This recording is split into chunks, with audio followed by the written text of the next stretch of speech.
So, ngayon, hindi ko alam talaga kung ano talaga sabi na Bisaya. Bisaya ba tayo? Karong adlaw, so Sige siya sana sa Bisaya. di ko kabalo kung saan ako pag-istorya kay dako kayo bilang sa pagkabatan na dako akong kalipay na niabot sa inani nga nakita nako naginan ko sa nga kung saan daw sabihin ko nga ikuan na lang sa pastor nga kung yung sabi na ako personal na magpa-usa sa nakong mo siguro ka kabalo. So pero karon kami tanan nagpasalamat sa atong higugmaong pastor na si Pastor Noel Gracis no na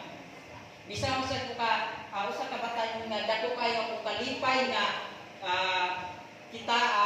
dako ka kung kalipay nga dihatagan tag pastor nga higugmaon nagrabi sakripisyo sa atong mga tagusan bisa nang usa nato ka mga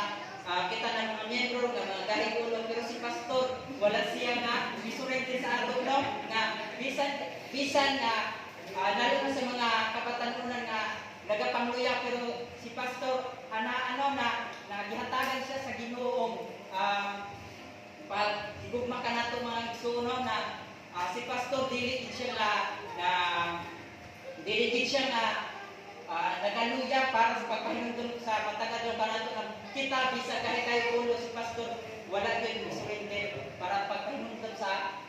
mga pulo sa atong Dios na kami nagapasalamat sa kami sa mga sa luha nga nagdal sa pag-ampok na nato pastor and o ang Dios naghatag ka nato og pinaka kuha niya pa nga sabi niya sa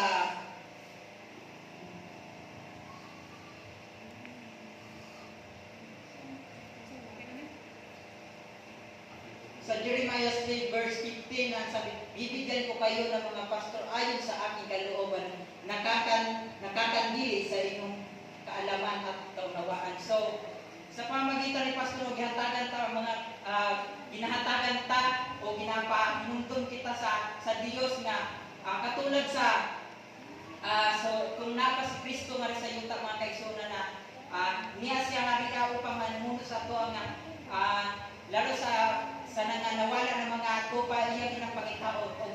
sama sa si pastor Lord na dita gina kung pinsa mabawal sa to iya kita iyang pangitao na nagapaynon ka nato sa mga pulong sa atong Dios ko maulan ko ang ako ug kami akong ginahutro ug kami nagapasalamat pastor ug dako sa imong sakripisyo maulan ko